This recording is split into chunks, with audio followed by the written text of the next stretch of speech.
Hello everyone. Now we will see the induction of labor. Now what do you mean by the induction of labor? Induction of labor is the artificial initiation labor after the 28th week of gestation, before the spontaneous onset of labor, for the purpose of achieve normal vaginal delivery. Induction of labour artificially हम करते हैं या जैसे कि हम कृत्रिम labour कहते हैं, जो कि लेबर स्टार्ट होने के जो कि 28 हफ्तों के बाद स्टार्ट होता है और बेबी नॉर्मल नहीं आ पाता है तो हम उसको इंड्यूस करके डिलीवरी कराते हैं.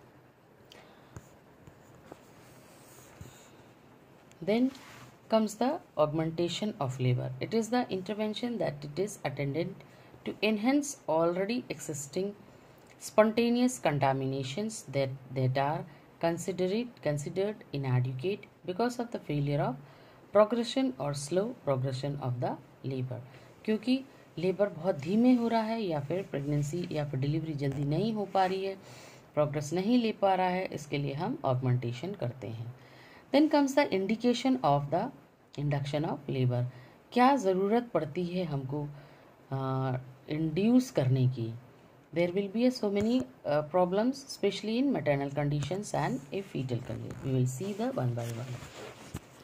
Indications can be for the sake of mother, fetus, and both of them. In maternal condition, we can see maternal medical conditions just like diabetes mellitus, renal disease, chronic pulmonary disease, chronic hypertension, and phospholipids, by antibody syndrome also.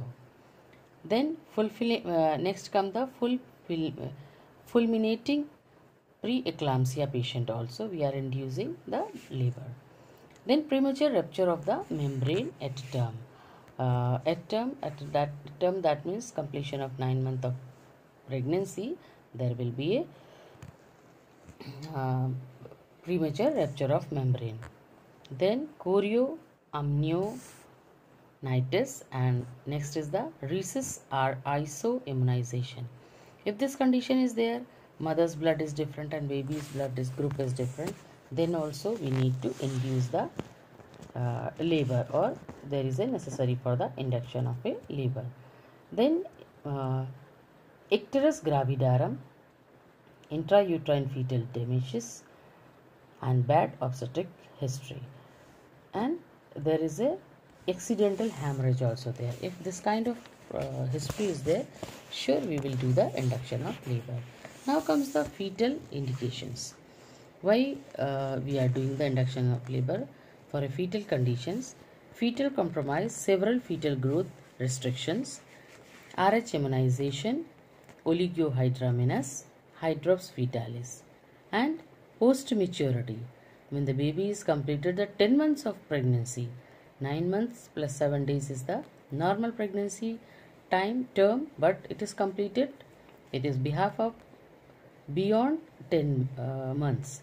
So post maturity, then we will necessary to do the induction of labor. Then hyperemesis with ketosis at term gestation, intrauterine growth restrictions at term, congenital malformation in the fetus which are incompatible with the life.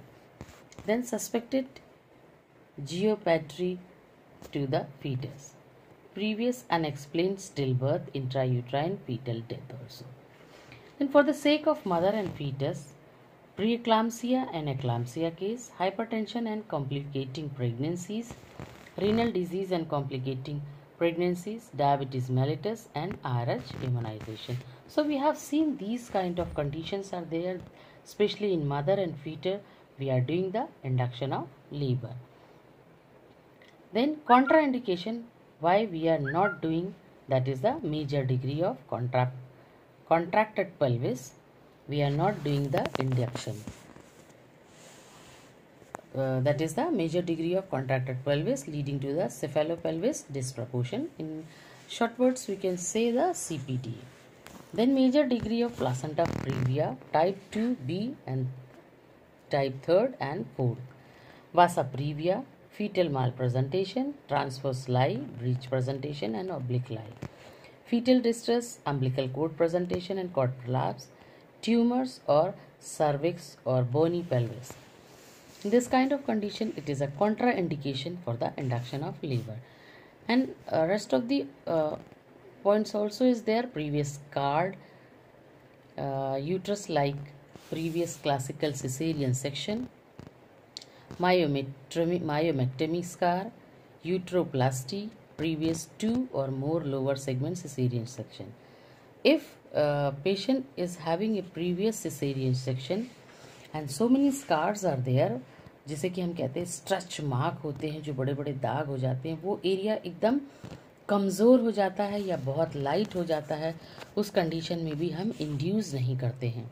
अगर हम induction करेंगे because of medicine effect, क्योंकि multi ग्राविडा हो जाता है, पहली pregnancy हो चुकी होती है, डिलीवरी सेकेंड टाइम में वो लोअर एब्डोमेन और भी ज़्यादा हल्का हो जाता है या फिर उसमें इतनी स्ट्रेंथ नहीं होती है बेयर करने की.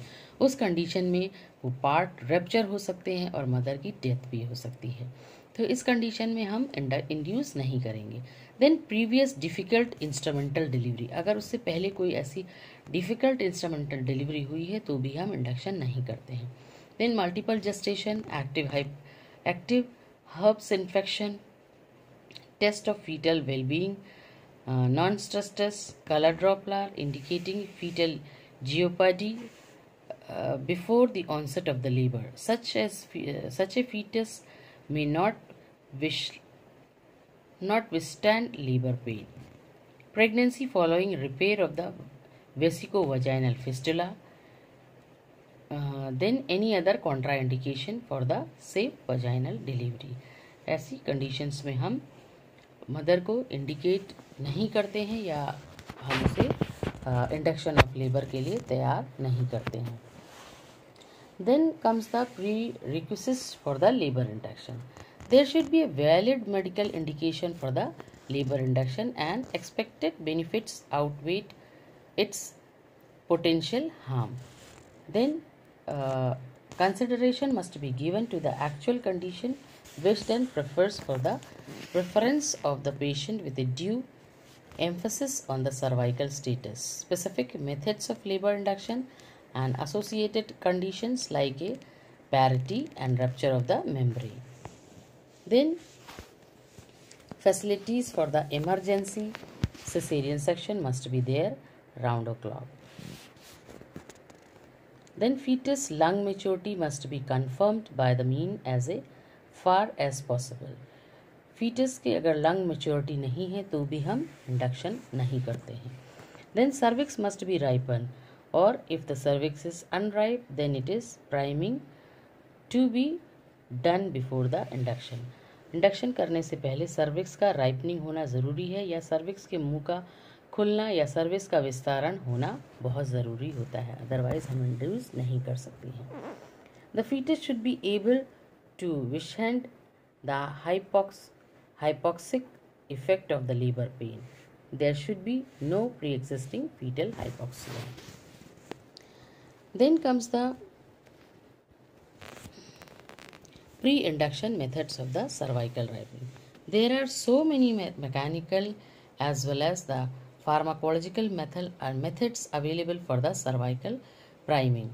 The popular one includes the use of mechanical cervical dilators and the synthetic prostaglandin E1. In short, we can say capital PGE1 and capital PGE2 administration. Mechanical methods include manual dilatation and stripping of the membrane. Mechanical dilators like a osmotic hyposcopic dilators swell by the extracting water from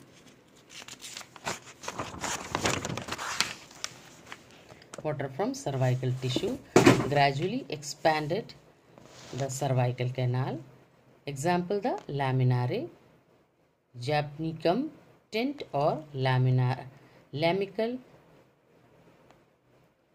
synthetic tent impregnated with a magnesium sulfate. That means there is a one laminare tent होता है जो कि एक normal लकड़ी के जैसा होता है, बट वो that is a not a normal लकड़ी जिसे हम बोलते हैं, लेकिन दैट इज़ ए जैपनिकम टेंट कहलाता है। उसे जब हम सर्विक्स में रखते हैं तो वो धीरे धीरे जैसे ही हम उसे वजाइना में रखते हैं वो धीरे धीरे स्वेलअप होने लगती है और धीरे धीरे सर्विक्स का मुंह अपने आप खुलने लगता है। और जैसे ही सर्विक्स का मुंह खुलता है, ये this is the one of the induction baby को हम डिलीवरी करा सकते हैं। Laminar tent are associated with increased peripartum infection, extra amniotic Foley's catheter balloon inflation with a inflation within of 30 to 80 ml, extra amniotic saline infusion with infusion rate of 30 to 40 milliliter per hour, double balloon device. The balloon of the catheter is withdrawn gently till the level of the internal cervical os. The basic mechanism of cervical ripening by the extra-amniotic balloon catheter seems to be direct pressure and overstretching of the lower uterine segment and the cervix. So these are the things which we are using for a induction. Then comes the prostaglandin. Prostaglandin E1 and prostaglandin E2. Dinoprostrane, we can another name we know, dinoprostrone. It have been used commonly via various routes, is widely used for the cervical priming. It can be administered via sublingual, oral and intravaginal route also.